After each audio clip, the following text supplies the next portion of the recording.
हुजूर आपको देखना चाहता हूँ। रब्बे बिल अरबाबे व मुसब्बिबिल अस्बाब व मुसव्विर सुवारिल इंसानी मिनल माए व तुराब व अशहदु अन ला इलाहा इल्लल्लाहु वहदहु ला शरीक लहु शहादतम मुसिलतन इला दारिस सवाब व अशहदु अन्ना मुहम्मदन अब्दुहु व रसूलुहु नबियुन करम उनसुरहु व ताब अम्मा बाद फ़ऊज़ु बिल्लाहि मिनश शैतानिर रजीम बिस्मिल्लाहिर रहमानिर रहीम लक़द काना लकुम फ़ी रसूलिल्लाहि उस्वतुन हसनह आमन्तु बिल्लाहि सदक़ल्लाहु मौलानल अज़ीम व सदक़ रसूलुहुन नबियुल अमीनुल करीम व नहनु अला ज़ालिका लमिनश शाहिदीन वश्शाकिरीन वल्हम्दुलिल्लाहि रब्बिल आलमीन। जिन जिन लोगों को दरूद पाक याद है पूरी ईमानदारी के साथ जोर से दरूद पाक पढ़ लीजिए। अल्लाहुम्मा सल्लि अला सय्यदिना व मौलाना मुहम्मदिन मादनिल जूद वल करम व आलिहि बारिक।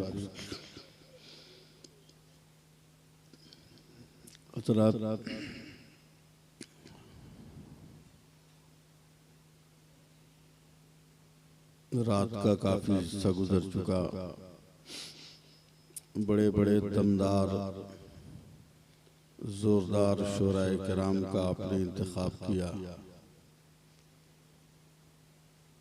मैं ज़रूरत से ज़्यादा थका हारा आदमी, मसरूफ़ आदमी हूँ।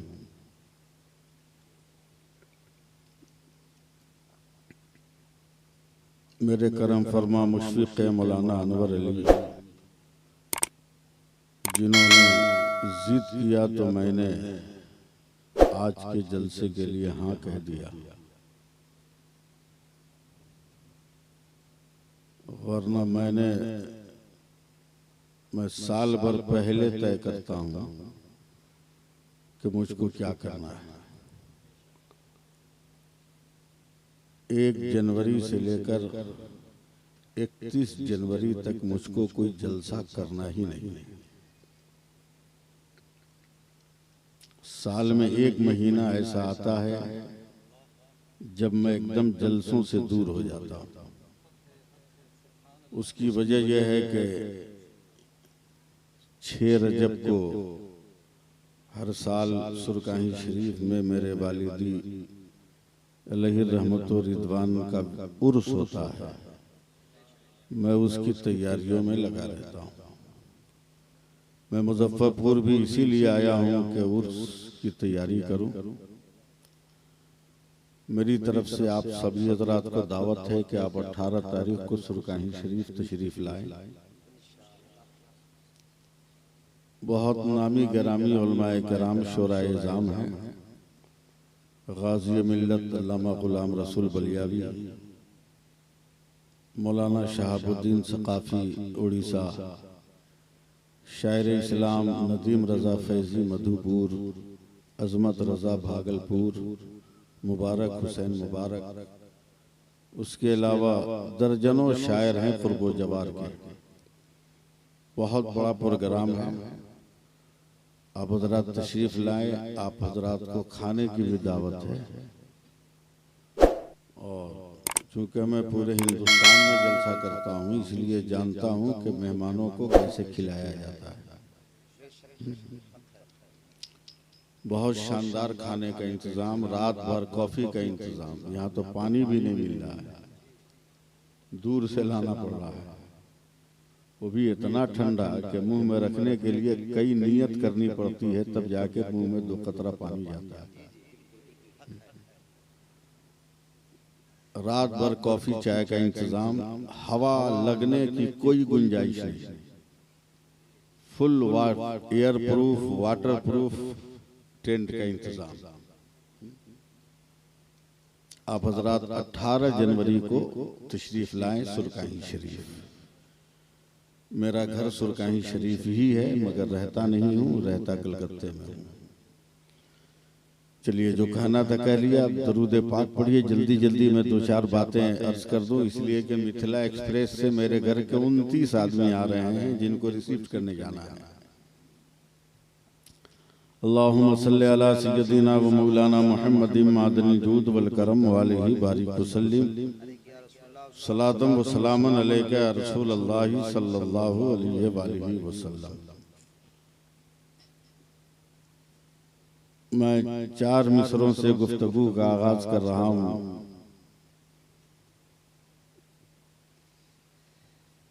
बड़े फनकार शोराए कराम हैं, लफ्जों से तो फन पैदा करते हैं, अपने इशारों और किनाया से भी ये जलजला पैदा कर देते हैं। मैं सीधे साधे अंदाज में 4 मिसरे सुना रहा हूँ, सिर्फ आपको गर्मी देने के लिए, वरना कोई जरूरत नहीं है उसकी। कि आया न कोई हर्फ अलिफ लाम बच गया, आया न कोई हर्फ अलिफ लाम बच गया, यानी रसूले पाक का पैगाम बच गया। और आती है नौ के नेजा से शब्बीर की सदा, सर कट गया तो क्या हुआ इस्लाम बच गया।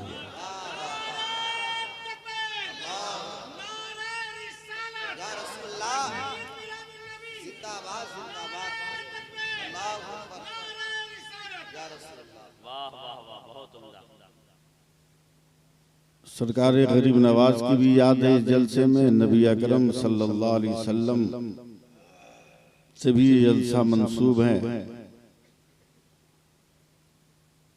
बस थोड़ी देर मुझे आप हज़रात बर्दाश्त करें।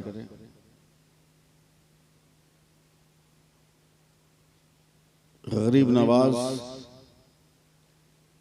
किसी मामूली आदमी का नाम नहीं है।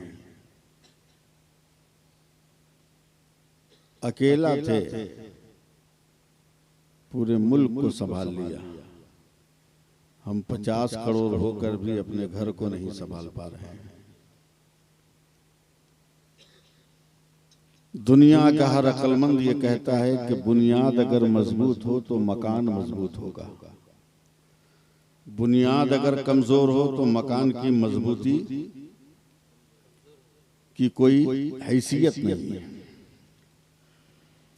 सरकार गरीब नवाज अली रहमतुर रिदवान एकदम आलम शबाब में, जवानी में बहुत खुश होकर दोनों हाथ उठाकर जोर से कहते, अम्मी जान आज मजा आ गया, मैं बहुत ज्यादा खुश हूँ।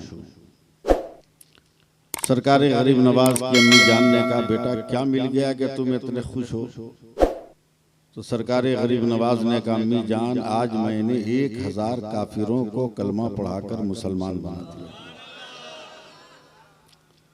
इतना सुनना था कि सरकार गरीब नवाज की अम्मी जान कहती हैं, बेटा इसमें तुमको खुश होने की क्या जरूरत है? बोला क्या मतलब? बोला ये कमाल तुम्हारा नहीं, ये कमाल मेरा है। बोला तबलीग किया मैंने, दीन फैलाया मैंने, घर घर कलमा पहुंचाया मैंने, नमाज और कुरान लोगों को समझाया मैंने, और कमाल आपका कैसे है? तो ख्वाजा पाक की अम्मी जान कहती है, बेटा जब तू छोटा था, तेरे दूध पीने का जमाना था, जब तुमको भूख लगती दूध पीने के लिए रोते तो मैं तुमको दूध नहीं पिलाती, पहले मैं वजू करती थी, वजू के बाद तुम्हें अपनी गोद में लेती थी, और अपने कलेजे से लगाकर जब तुम्हें दूध पिलाना शुरू करती तो जब तक तो दूध पीता रहता मैं अपने नबी पे दरूद पढ़ती रहती थी।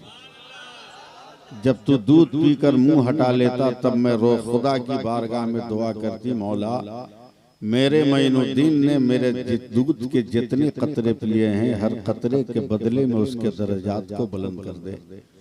तो बताओ जब बुनियाद इतनी मजबूत होगी तो इमारत कितनी मजबूत होगी। अताए रसूल का नाम है गरीब नवाज। आज तक तो जमाना नबी नबी नबी के बिल मुकाबिल लाने की कोशिश कर रहा, मगर नबी की अताओं का जवाब नहीं है किसी के पास, तो नबी का जवाब का सवाल ही नहीं पैदा होता, सवाल ही नहीं पैदा होता। उम्मुल मोमिनीन हज़रत आयशा सिद्दीक़ा रज़ियल्लाहु ताला अन्हा एक दिन बहुत मोहब्बत से फरमाती, या रसूल अल्लाह एक छोटा सा सवाल है, का फरमाइए क्या आपकी उम्मत में कोई ऐसा इंसान है जिसकी नेकियां आसमान के सितारों के बराबर हो? तो मेरे नबी ने एक लम्हे में जवाब दिया, कहा आयशा मेरी उम्मत में एक इंसान है जिसकी नेकियां सितारों के बराबर है। कि या रसूल अल्लाह वो कौन है? तो फौरन मेरे नबी की ज़बान फैज़ तर्जमान से एक लफ्ज निकला कि उस आदमी का नाम उमर इब्ने खत्ताब है। गौर से सुनिए मैं क्या कहने जा रहा हूं। उस आदमी का नाम उमर इब्ने खत्ताब है। हजरत आयशा का चेहरा जरा उदास हो गया तो मेरे नबी ने कहा आयशा उदास क्यों हो गई आप? कहा या रसूल अल्लाह मुझे यकीन था कि आप मेरे बाप अबू बकर का नाम लीजिएगा ताकि मैं फख्र से दुनिया की औरतों के सामने सर उठाकर कहूं कि मेरा शौहर ऐसा है जिसका कोई जवाब नहीं, तो मेरा बाप भी ऐसा है जिसका कोई जवाब नहीं। मगर आपने मेरे बाप अबू बकर का नाम नहीं लिया। तब मेरे नबी ने जोश में कहा आयशा कान खोलकर सुनिए,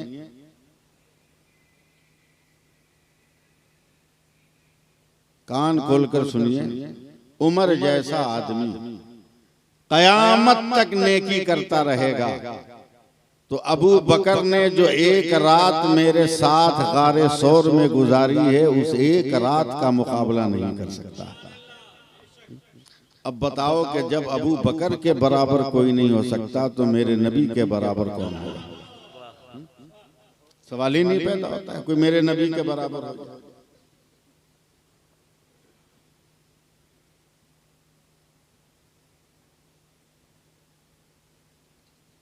एक बात सुन लो आप, मैं इशारे में बोल रहा हूँ। मैं वो मौलवी हूँ, न शायरों को कुछ बोलता हूँ, न मुखर्रिर को कुछ बोलता हूँ, न आवाम को कुछ बोलता हूँ।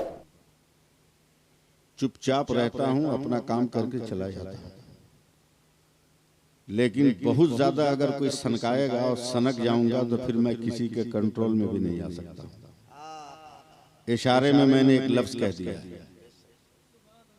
मैं वाहिद मौलवी हूं जो जबान से भी समझाना जानता हूं और लात से भी समझाना जानता हूं।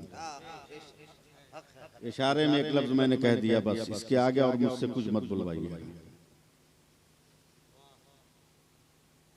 आपकी हैसियत नहीं है कि आप अहले सुन्नत वल जमात के उलमा के कद को नाप सके। कोई हैसियत आपकी नहीं।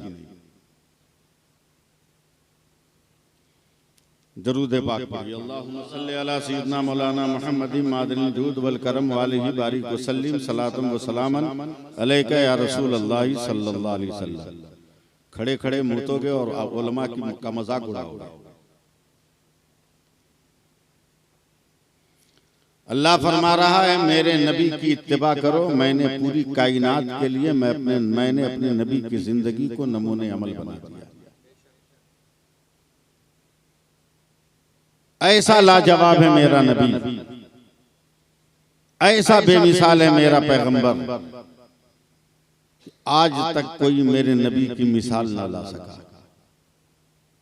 बल्कि दुनिया के बड़े बड़े मुवर्रिख, दुनिया के बड़े बड़े रिसर्च स्कॉलर, दुनिया के बड़े बड़े मुफक्किर, दुनिया के सारे मज़ाहिब पर नजर रखने वाले दुनिया के दानिश्वरों ने इतने दिन गुजरने के बाद भी सबसे ऊपर अगर किसी का नाम रखा है तो वो नाम है मुहम्मदुर रसूलुल्लाह। कोई माई का लाल आज तक नीचे नहीं कर सका।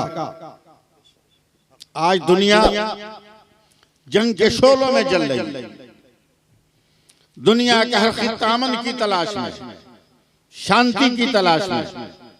जब पहली बार दुनिया में जंग हुई जिसे फर्स्ट वर्ल्ड वार कहते हैं, पूरी दुनिया जब आग में झुलसने लगी, खून की नदियां बहने लगी, तो सारी दुनिया के दानिश्वर बैठे थे लंदन में गोल मेज कॉन्फ्रेंस के नाम पर।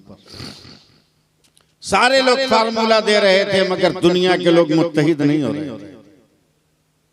अचानक अनाउंसर ने ऐलान किया कि अब स्पीच देने के लिए ईसाई मजहब के दानिश्वर जॉर्ज लॉर्ड बर्नार्ड शॉ।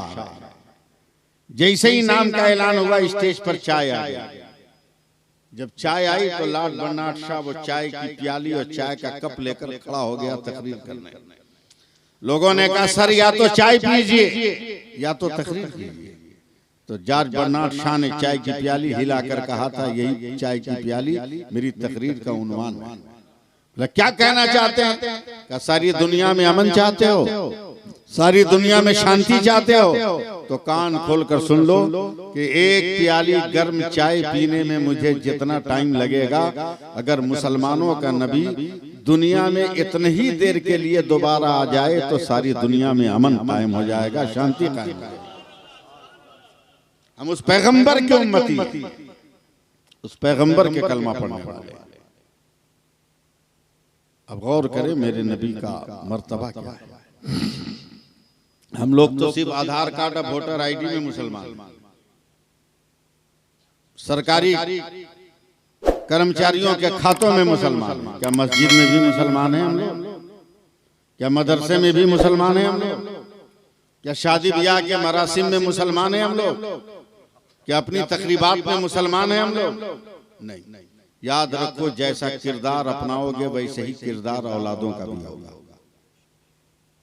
औलादों का भी होगा। एक बाप ने अपने बेटे को बदमाशी करते हुए देखा तो एक तमाशा मारा। तो लड़के ने कहा आपने क्यों मारा? तो बाप ने राह मजाक कहा कि तब जब तुम एक गलती करते हो तो मेरे सर का एक बाल सादा हो जाता है, इसलिए मैंने तुमको मारा। तो लड़का कमर हिला के डांस करने लगा कि आज पता चला कि दादा का पूरा काहे सादा हो गया था। जैसा किरदार अपनाओगे औलाद का किरदार भी वैसे ही होगा। हिंदुस्तान के शहंशाह महमूद गजनवी ने भरे दरबार में ऐलान किया, क्या मेरे दरबार में कोई ऐसा है जो मुझे हजरत खिज़िर अलैहिस्सलाम की जियारत करा दे? सन्नाटा छा गया दरबार में। बड़ी देर के बाद एक दुबला पतला कमजोर लक कई दिन का भूखा इंसान खड़ा हुआ। का बादशाह सलामत अगर इजाजत दीजिए तो मैं हजरत खिज़िर अलैहिस्सलाम की जियारत करा सकता हूँ।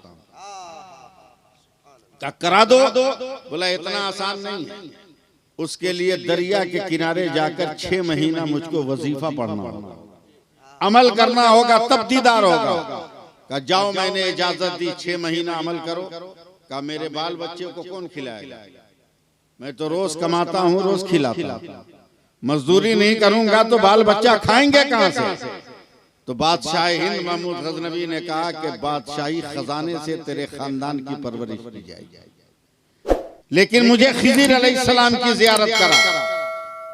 वो इंसान गया, 6 महीना 1 दिन के बाद उसको बुलाया गया तो रोकर कहता हुजूर बड़ी कोशिश की मगर मैं कामयाब नहीं हुआ, अगर 6 महीना की और मुद्दत दे दें तो मैं यकीनन जियारत करा दूंगा।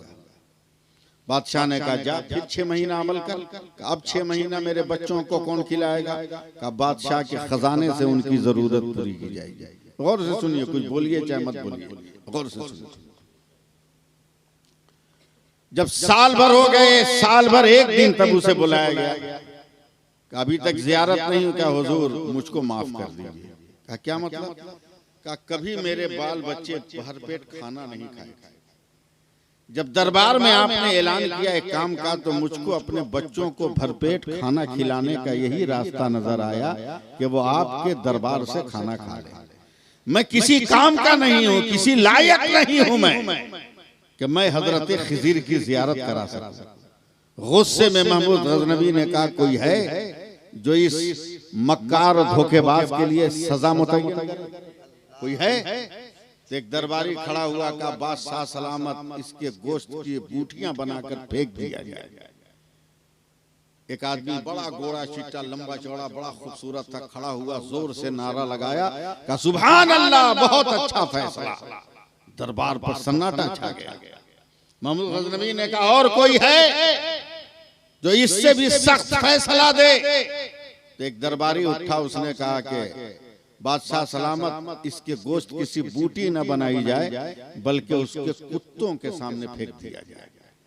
फिर वही गोरा चिट्टा आदमी खड़ा हुआ, उसने जोर से कहा सुभान अल्लाह, बहुत अच्छा फैसला। फिर बादशाह हिंद ने कहा और कोई है जो फैसला सुनाए? तब महमूद गजनवी के चहीते गुलाम हजरत अयाज उठे। हजरत अयाज उठे, कहा बादशाह सलामत, साल भर आपने इसके खानदान को खिलाया, आपके खजाने में कमी हुई? बोला नहीं। बोला आपके मकाम में, मनसब में, नाम में, आपके रजवाड़े में कोई कमी हुई? बादशाह महमूद गजनवी ने कहा कुछ नहीं। कहा बेहतर है कि इसको माफ कर दिया जाए, बेहतर है कि इसको माफ कर दिया जाए। तैयार रहिएगा आप लोग अगला जुमला सुनने को। बेहतर है कि माफ कर दीजिए।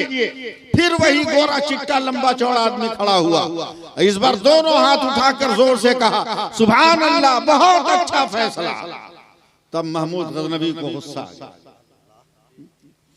कहा उसने कहा बूटी बना के फेंक दो, तुमने कहा बहुत अच्छा फैसला। उसने कहा कुत्तों के सामने फेंक दो, तुमने कहा बहुत अच्छा फैसला। मेरे गुलाम ने कहा माफ कर दो, तुमने कहा बहुत अच्छा फैसला। आखिर क्या मामला है? तब वो इंसान कहता है सरकार, ये जो फैसले आ रहे थे ना, मुंह इनका था मगर किरदार इनके बाप का था। मुंह इनका था मगर जो खून बोल रहा था इनके बाप का बोल रहा था। क्या क्या मतलब? कहा जो पहले बोला बूटी बना दो, उसका बाप कसाई है, वो रात दिन गोश्त की बूटियां बनाता है, इसलिए बेटा बूटी की बात कर रहा था। का दूसरे ने कहा कुत्तों के सामने फेंक दो, तो उसका बाप दूसरे बादशाह के यहाँ कुत्तों को गोश्त देने का काम करता है, इसलिए जो बाप का काम है वही बेटा का किरदार आ रहा है।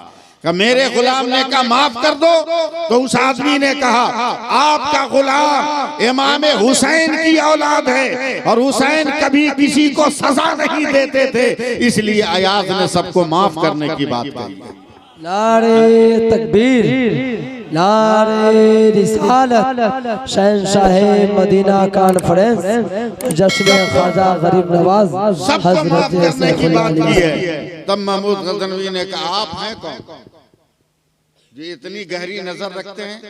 तब तीसरे आदमी ने उठकर कहा कि जिस खिज़िर अलैहिस्सलाम के लिए तुम तड़प रहे हो, मैं वही खिज़िर अलैहिस्सलाम हूं, मैं वही खिज़िर अलैहिस्सलाम। अब बताओ कि किरदार का अक्स कितना खतरनाक होता है, कितना अजीबो गरीब होता है। इसलिए सबसे पहले हम और आप अपना किरदार समझें, अपने आप को अपनी पहचान बनाएं, अपना वकार बनाएं। आज दुनिया जिस जगह पे चल रही है, बड़ा अफसोस होता है। जब तक 5 लाख रुपया न मिले, लड़का शादी को तैयार नहीं हो रहा।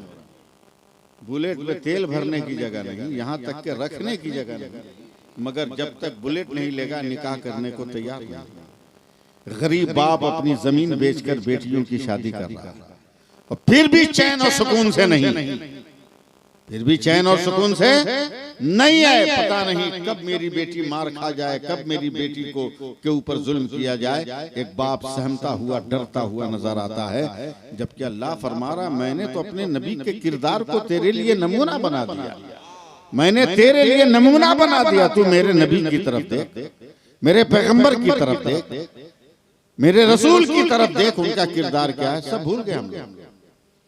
मैं बहुत दिन का हूं, गांव ग्राम का भोज भी खाया हूं, समझे, पोरा पे बैठ के खाया हूं, जमीन पे बैठ के गांव ग्राम का भोज खाया हूं। दाल भात सब्जी चल जाती थी तो कोना से एक आदमी कहता था भाइयों बिस्मिल्लाह करो, जब तक वो बोले नहीं कोई खाना शुरू नहीं करता था। जिसको याद नहीं रहता था वो भी याद करके पढ़ लेता था। अब तो कुकुर भोज शुरू हो गया, शादी ब्याह में खड़े खड़े खाओ, भीख मांग के खाओ, लेके नहीं भीख मांग के खाओ। प्लेट लेके जाओ, बोला एक पूरी दे दो, एक रोटी दे दो, एक बूटी दे दो। अबे खैरात ही मांगना है तो किसी मस्जिद के दरवाजे पे खड़े हो जाते, नमाजी इतने जूते मारते कि मुकद्दर समझ जाता, मुकद्दर समझ जाता। कहां जा रही है ये दुनिया? आना है तुम्हें पलटकर इस्लाम की तरफ, आना है तुम्हें पलटकर मजहब इस्लाम की तरफ। कहां जा रहे हैं? पलट के वहीं आना, जैसे आए थे उसी तरह।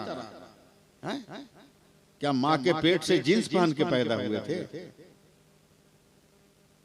हाथों में कड़ा पहन के पैदा हुए थे, कान में बाली पहन के पैदा हुए थे। नहीं, जैसे आए थे माँ के शिकम से वैसे ही दुनिया से जा रहे। फर्क इतना है कि जब माँ के पेट से निकले तो दाइयों ने कपड़े में छुपा दिया, और जब मर कर जा रहे हो रब की बारगाह में तो खानदान वालों ने कपड़े में छुपा दिया। फर्क इतना ही है, कुछ नहीं लेके जा रहे हो। हजरत अली पैसा निकालते थे पॉकेट से, जेब से पैसा निकालते और पैसा निकाल के रगड़ते थे। मैं तुमसे क्या दोस्ती करूं, मेरी तरफ देखिए, क्या दोस्ती करूं, क्या प्यार करूं, क्यों तुमसे मोहब्बत करूं? तू तो इतनी बेवफा है रे कि जब तक तू मेरे पास है मुझको कोई फायदा ही नहीं है। जब तू दूसरे के पास जाता है तब मुझको फायदा मिलता है। समझ रहे हैं? मैं बहुत देहात में बहुत बड़ी बात कह गया कि जब तक तू मेरे पास है कोई फायदा नहीं है, जब मैं दूसरे के पास तुमको दे दूंगा तब फायदा है।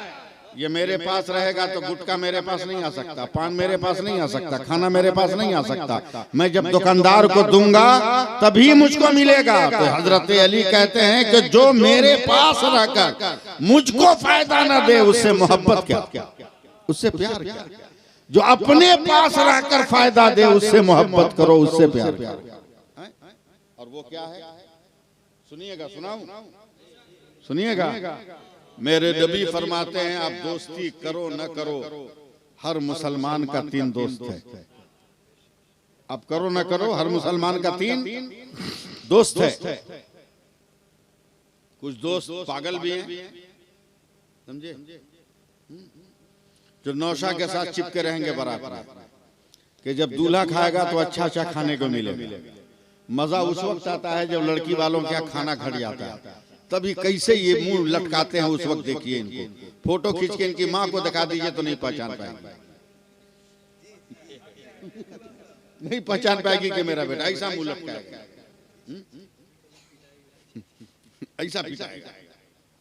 मेरे नबी फरमाते हैं दोस्ती करो ना करो, 3 दोस्त तुम्हारे। सुनिए, पहला दोस्त जब तक तू जिंदा है तब तक वो तेरा दोस्त है। दूसरा वो कि तुम्हें जब तक मिट्टी नहीं दी गई वो तेरा दोस्त है। तीसरा वो दोस्त कि मिट्टी भी दे दी गई, कब्र में भी तू दफन हो गया मगर फिर भी तेरा दोस्त है। साहबा ने कहा या रसूल अल्लाह 3 दोस्त होंगे, समझ में आ गई बात, मगर तीनों की क्वालिटी क्या है ये समझ में नहीं आई। मेरे नबी कहते हैं कि पहला दोस्त जिसका ताल्लुक तेरी जिंदगी तक है वो तेरे गांव जवार के लोग, मोहल्ला टोला के लोग, कि जब तक तू जिंदा है तुम्हें देख के सलाम कर देते हैं, और जब मर गया तू तो ये दोस्ती खत्म। जिसकी दोस्ती कब्र तक है, तेरी मिट्टी तक, तेरी दफन तक है, वो तेरे खानदान के लोग हैं, तेरी औलाद है। वो दफन कर दिए तो अब रिश्ता खत्म, कोई पलट कर नहीं आता पूछने के आप किस हाल में हो।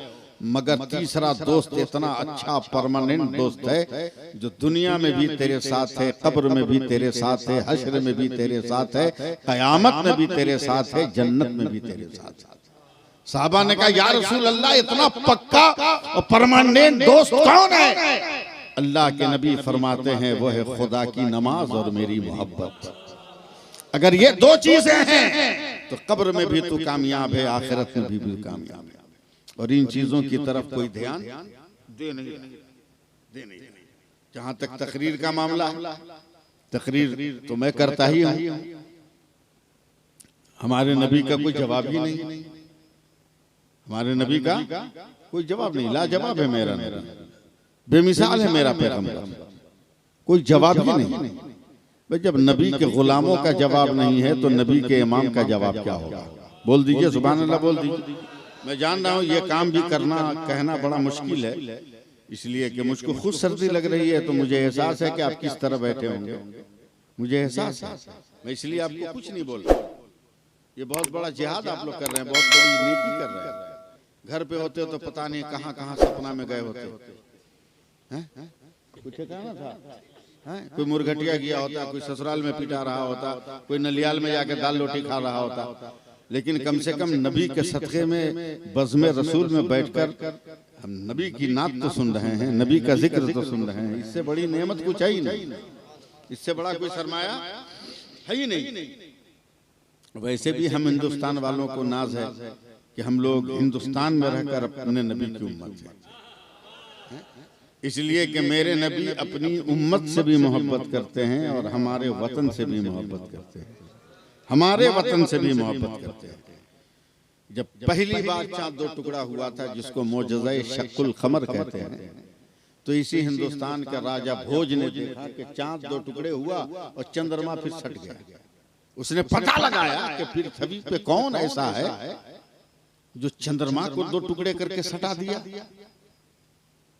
पता लगाते लगाते उसे मालूम हुआ कि मक्का में एक दुर्र यतीम है जिसका नाम मोहम्मद है।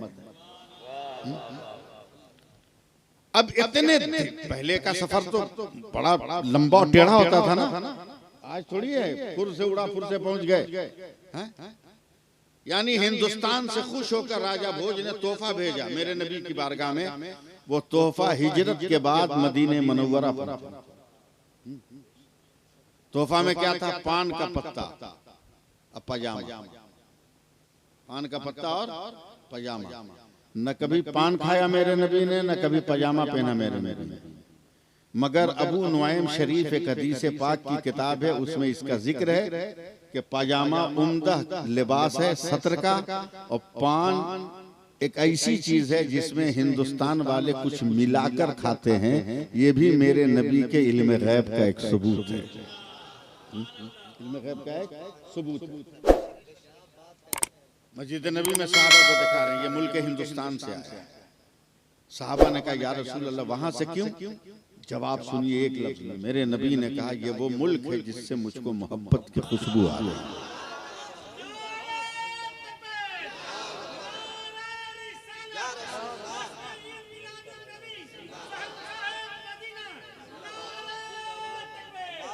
अब मैं 2 मिनट तकरीर कर रहा हूँ ताकि आपको शिकायत न रहे कि आए और तकरीर नहीं की। मैं 2 मिनट तकरीर कर रहा हूँ, आंख बंद करके तकरीर करूंगा, इसलिए कि आप लोग उसको बर्दाश्त नहीं कीजिएगा, ऊपर से कहीं गुजर ना जाए। तो मैं आंख बंद करके तकरीर करूंगा। सुभान अल्लाह कहना नहीं कहना ये आपकी जिम्मेदारी है। कहिए तो आपके नाम अमल में इजाफा होगा, नहीं कहिएगा तो उससे मेरा कुछ बिगड़ने वाला नहीं। मेरा नबी लाजवाब, मेरा नबी लाजवाब, मेरा नबी लाजवाब, मेरा नबी बेमिसाल, मेरा नबी बेमिसाल।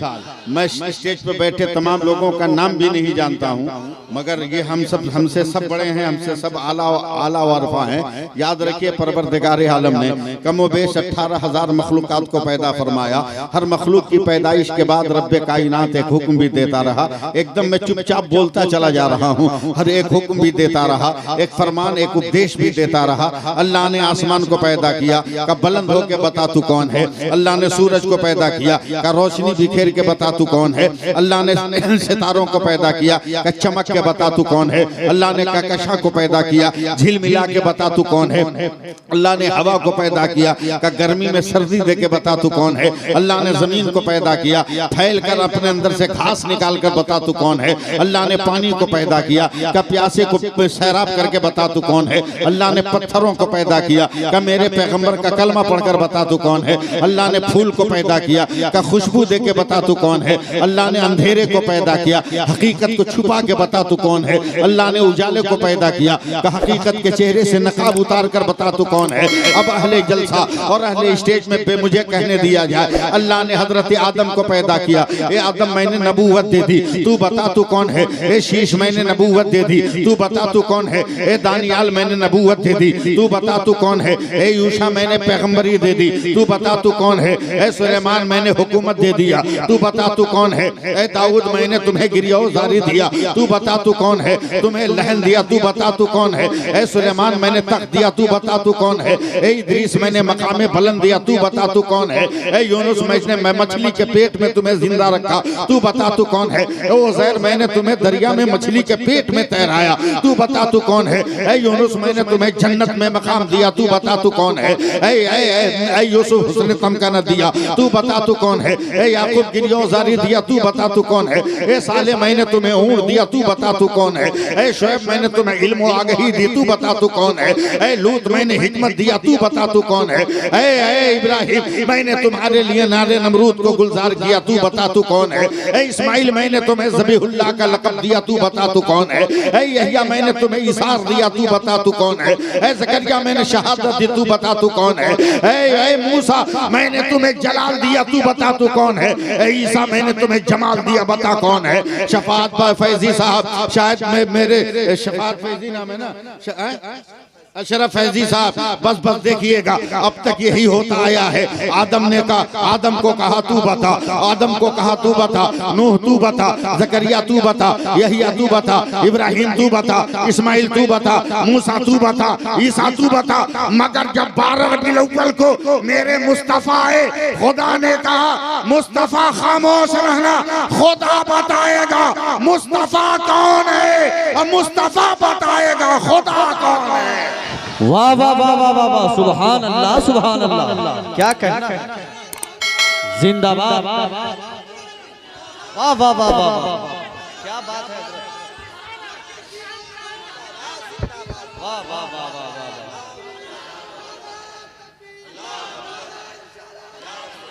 जिंदाबाद जिंदाबाद, क्या बात है।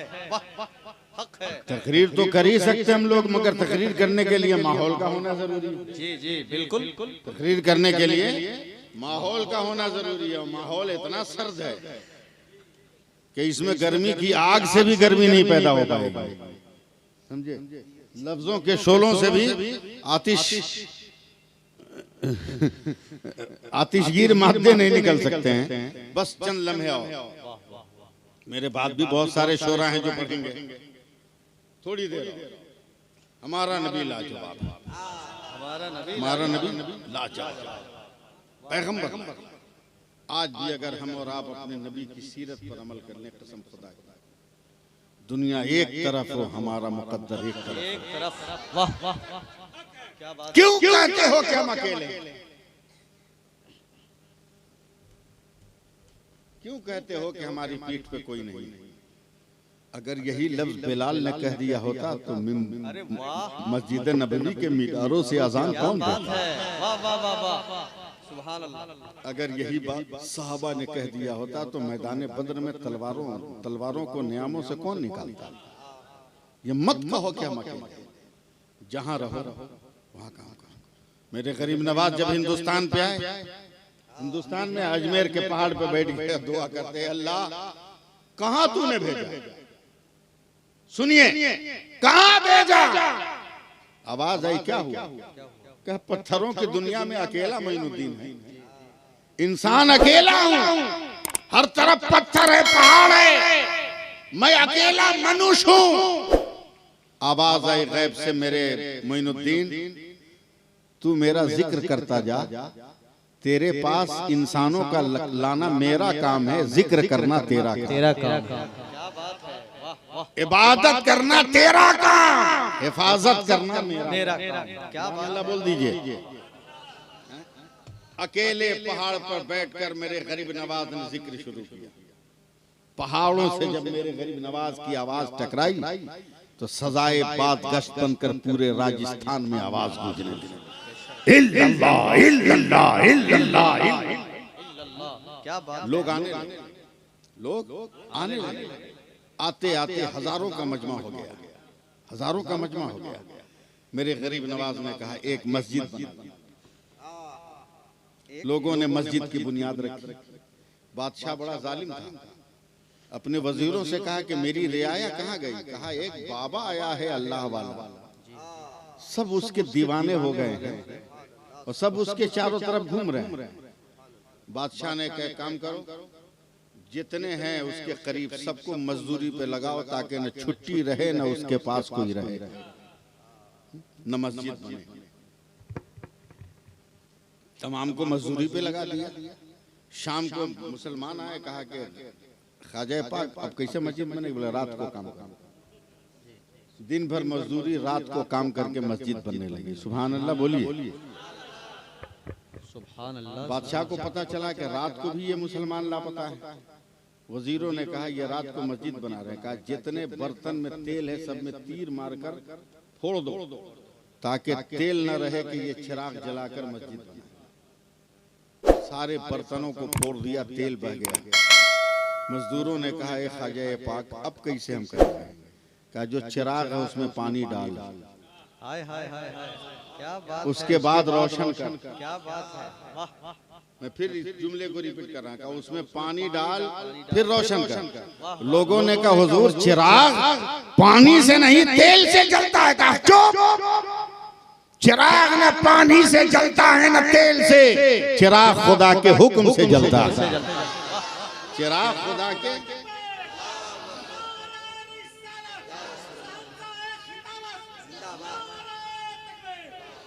चिराग जो है खुदा के हुक्म से जलता है।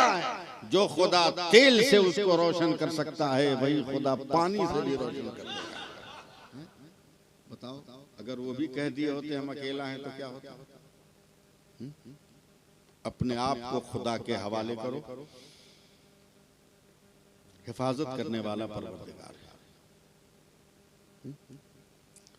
अल्लाह ताला ने जब हजरत मूसा अलैहिस्सलाम से कहा कि वही नाजिल की, दिल पे इल्का फरमाया कि अगर मुझसे बात करनी है तो तुमको कोहे तूर पे आना होगा।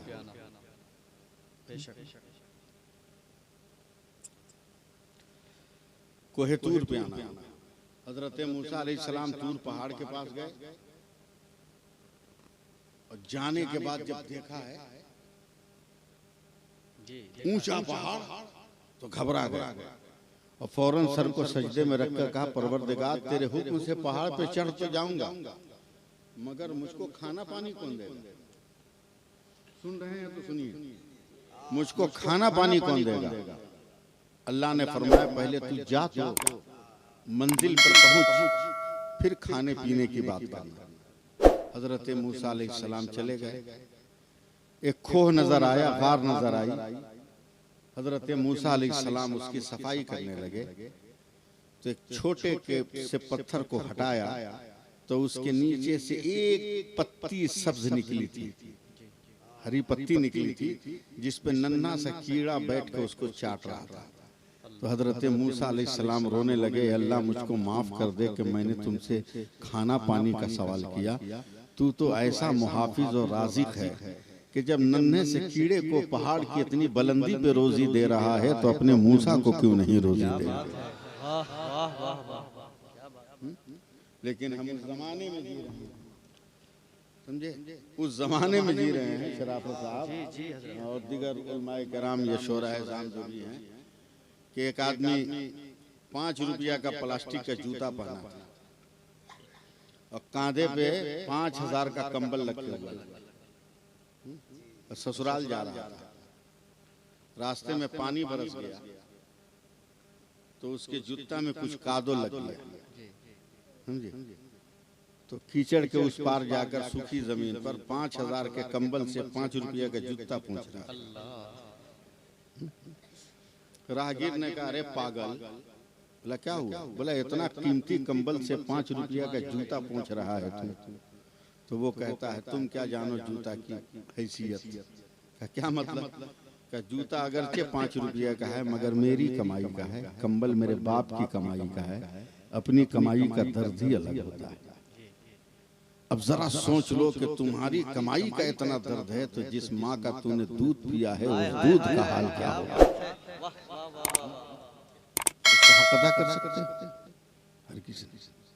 हरगिज नहीं अदा कर सकते, कभी पहुंच ही नहीं सकते उस मंजिल तक। माँ माँ माँ माँ दुनिया का बहुत बड़ा शायर जिसने माँ पर ही सारी जिंदगी अशार कहते कहते गुजार दी, कल रात 11:30 बजे इंतकाल कर गया। अकीदतन वो सुन्नी था क्योंकि मैं उसके करीब रहता था, मेरा मकान उसके करीब है, मैं उस मशरब से जानता हूँ। अकीदतन वो सुन्नी मुसलमान था, इसलिए मैंने उसका जिक्र कर दिया वरना नहीं करता। माँ की एक हैसियत, मेरे नबी की जिंदगी में सब कुछ है। अब आगे तो बढ़िए। अब बताइए कि हम यहाँ से निकले रास्ता भूल गया, न समझ में आया कि किधर जाना है, हैं? तो मोबाइल ऑन करेंगे ना, बोलो भाई कुछ तो मुड़ी हिलाओ, डाटा ऑन करेंगे और बड़का पीर जो अंदर घुसा हुआ है गोकुल बाबा, हैं?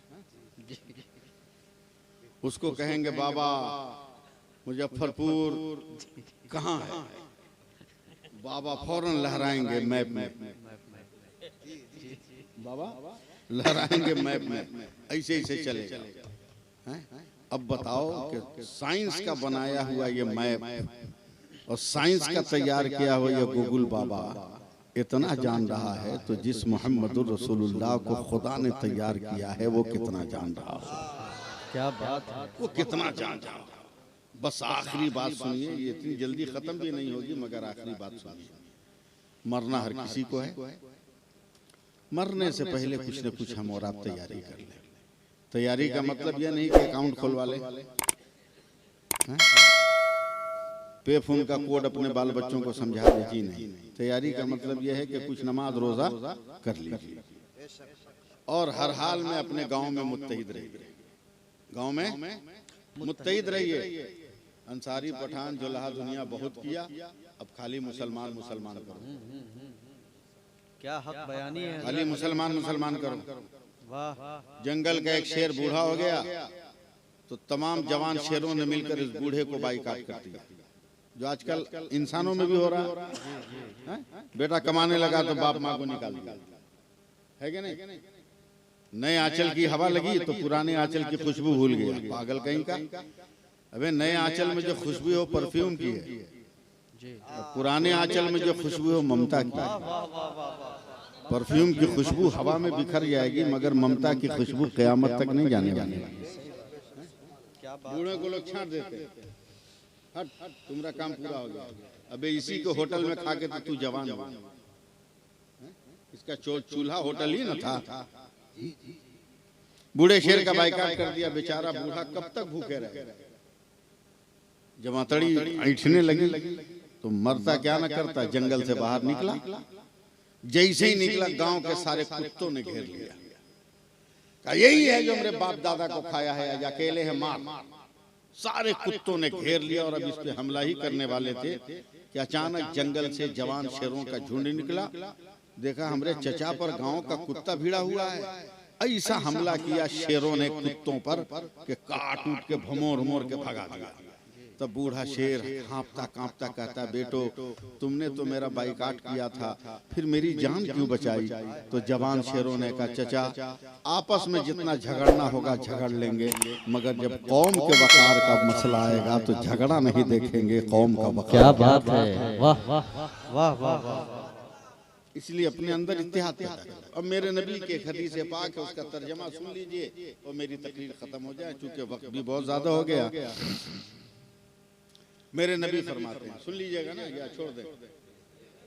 मेरे नबी फरमाते हैं क़यामत के दिन एक आदमी का अमल वजन होगा। हक है, वजन तो सबका होगा मगर एक की तखसीस कर रहा है कि एक आदमी का अमल वजन होगा। फरिश्ते वजन करेंगे, मुस्कुराएंगे फरिश्ते, बंदा भी मुस्कुराएगा, इसलिए कि अमल बहुत अच्छा था। 99 नेकी और 1 गुनाह। बंदा भी खुश, फरिश्ता भी खुश। फरिश्ते ने मुस्कुरा कर बंदे को देखा कि दुनिया से कुछ काम करके आया है। फरिश्तों ने रब से कहा, मौला ये तेरा बंदा है जिसके पास नेकियां 99 है, गुनाह 1 है।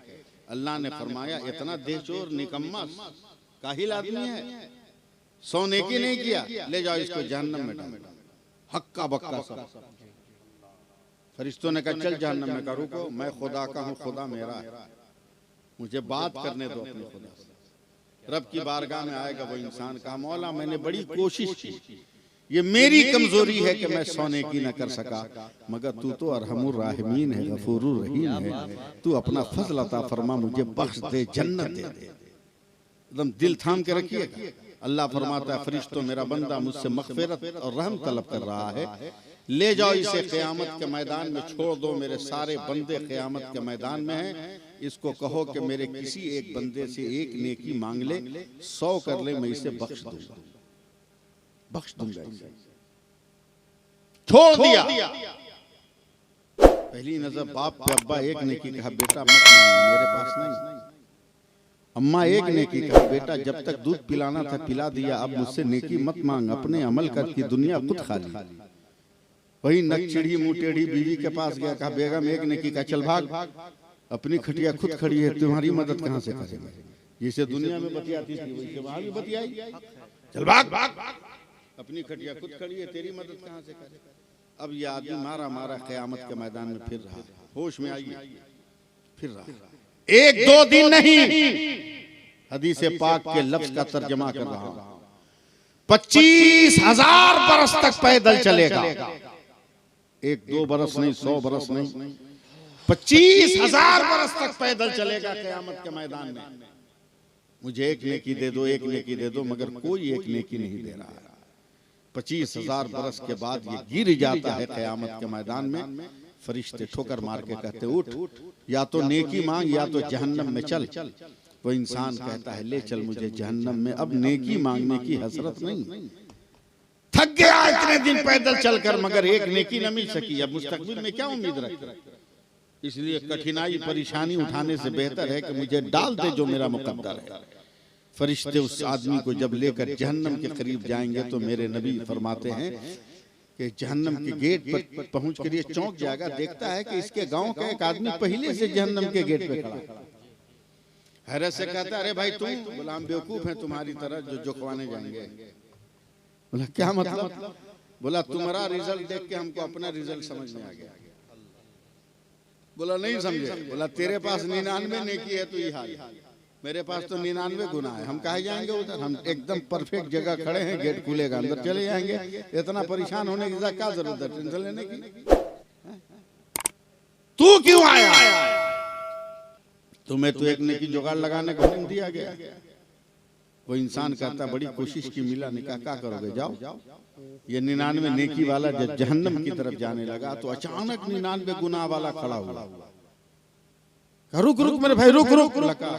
बोला हम तो कन्फर्म है कि बच नहीं पाएंगे, मगर एक चांस से तू बच सकता है। बोला कैसे। बोला मेरे पास जो एक नेकी है ना वो रख के भी मेरा रास्ता क्लियर नहीं। एक काम कर, एक नेकी तू ले ले, कम से कम गांव का तो एक आदमी जन्नत में चला जाएगा। नहीं बोले आप लोग अच्छा नहीं लगा। क्या बात है। एक आदमी तो गांव का चला जाएगा, तू देगा क्या ले हम रख के करेंगे क्या। एक नेकी मिलेगी रब की बारगाह में, आका मौला तेरे हुक्म से एक नेकी का इंतजाम हो गया। अल्लाह फरमाएगा फरिश्तों कौन है मेरा बंदा जो क़यामत के मैदान में नेकी मांग रहा है। परवरदिगार तेरा एक बंदा आका, उसको भी पकड़ के ले आया, उसे भी जहन्नम के गेट से लाया जाएगा। अल्लाह फरमाएगा तुमने दिया, कहा परवरदिगार मैंने दिया। कहा क्यों, कहा रख के भी मेरा फायदा नहीं था, इसलिए मेरे दिल ने कहा कि मैं जन्नत में जाऊं या ना जाऊं, मेरा एक भाई तो चला जाए। जैसे ही लफ्ज का अल्लाह फरमाएगा फरिश्तों मेरे हुक्म से दोनों को जन्नत में डालो। सुभान अल्लाह। अब फरिश्ते कहेंगे मौला ये मुकम्मल परहेजगार जन्नत समझ में आई, मगर ये मुकम्मल गुनहगार इसको जन्नत कैसे। अल्लाह फरमाता है फरिश्तों खामोश रहो और फैसला करो कि जब बंदा होकर मेरे बंदे पे रहम कर रहा है तो क्या मैं अल्लाह होकर अपने बंदे पे रहम ना करूंगा। नारे तकबीर, नारे रिसालत, मजहब इस्लाम। सुभान अल्लाह। मजहब इस्लाम की शान है कि अल्लाह ताला हमारी और आपकी मग़फ़िरत का कोई ना कोई रास्ता निकाल देता है। आप समझते हो बैल मर गया, आप समझते हो मुर्गा मुर्गी मर गए, आप समझते हो हमारी बकरियां मर गई। जी नहीं, अल्लाह तबारक व तआला आपके गुनाह पर आपको मौका देता है कि मेरा बंदा तौबा करे। और फिर भी जब बंदा अपने गुनाहों से तौबा नहीं करता तब अल्लाह ताला माली नुकसान अता करता है। कभी बैल मर गया, कभी कोई जानवर मर गया, कभी खेती में गड़बड़ी हो गई, ताकि मेरा बंदा सब्र कर ले और मैं उसके गुनाह को माफ कर दूं। मगर हम और आप समझ नहीं, इस बात को हम और आप समझ नहीं पा रहे हैं। याद रखिए अल्लाह बहुत बड़ा, बहुत बड़ा। आप अल्लाह कह के तो देखो अल्लाह कितना दे रहा है, पुकार कर तो अपने रब को देखो अल्लाह क्या दे रहा है, कितनी नेमतें दे रहा है। आपने आंख मांगा था खुदा से, बगैर मांगे दे दिया। दांत मांगा था आपने, बगैर मांगे दे दिए। जबान नाक मुंह मांगा था आपने, बगैर मांगे दे दिया। अक्ल इल्म शऊर आ गई, फिक्र तलब किया था आपने, अल्लाह ने बिन मांगे दिया। अब बताओ बगैर मांगे हुए आंख का कोई जवाब है? कोई जवाब नहीं। जवाब है? अगर जवाब है तो इसको निकाल के टेबल पर रख दो और दूसरी आंख लगा के दिखाओ हमको। ये बगैर मांगे मिली हुई नाक का जवाब है? अगर जवाब है तो काट कर इसे फेंक दो और इसे लगा कर दिखाओ हमें। नहीं कामयाब होगे तो जो खुदा बिन देखे बिन मांगे हमें इतनी बड़ी बड़ी नेमतें दे रहा है, जब हम उस खुदा से मांगेंगे तो क्या आप यकीन नहीं रखते कि वो कितनी बड़ी नेमत अता करेगा, कितनी बड़ी बड़ी चीजें अता करेगा? अब यकीन नहीं रखते, एतमाद नहीं रखते। इसलिए मैं बातें खत्म करते हुए आपसे गुजारिश कर रहा हूँ, हर चीज की एक पहचान होती है। माइक की पहचान यह है कि बोले बजे, हैं? बैलून की पहचान यह है कि फूले, हैं? शायर की पहचान यह है कि अशार कहे, मुकर्रिर की पहचान यह है कि तकरीर करे, कैमरा की पहचान यह है कि फोटो खींचे, हेलोजन की पहचान यह है कि रोशनी दे, तिरपाल की पहचान यह है कि हमको हवा पानी से रोके, जमीन की पहचान यह है कि हमारे घर की बुनियाद को मजबूत करे। मगर ये माइक लगा हो बोले नहीं तो यहाँ रहेगा।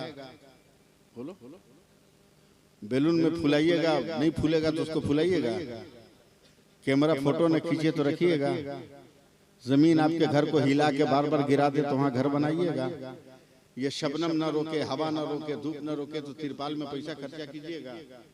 क्या पता चला कि जो चीज अपने मकसद से हट जाए उस चीज की हैसियत खत्म हो जाती है, और हम भी अपने मकसद से हट जाए। हमारी पैदाइश का मकसद है, और मकसद किसी के बाप ने नहीं बयान किया, खुद मेरा खुदा बयान कर रहा है। वमा खलक़तुल जिन्न वल इंसा इल्ला लियअबुदून, मैंने इंसान और जिन्नात को अपनी इबादत के लिए पैदा किया है। अगर हम अपनी पहचान को बरकरार रखेंगे तो दुनिया भी हमारी है, दीन भी हमारा है, हर तरह का उरूज, हर तरह का इर्तिका आपके मुकद्दर में होगा। बहुत बहुत शुक्रिया आप हजरात का कि इतनी देर तक आप लोगों ने मुझको सुन लिया। एकदम 1 मिनट में ज्यादा न कम, जितनी देर तकरीर करता हूँ उतनी देर मैंने आपका इस्तेमाल कर लिया। बहुत बहुत शुक्रिया, इस सर्दी में भी आप लोगों ने बर्दाश्त किया। बस दुआ कीजिए कि अल्लाह हमें भी अमल की तौफीक अता फरमाए, आप हजरात को भी अमल की तौफीक अता फरमाए।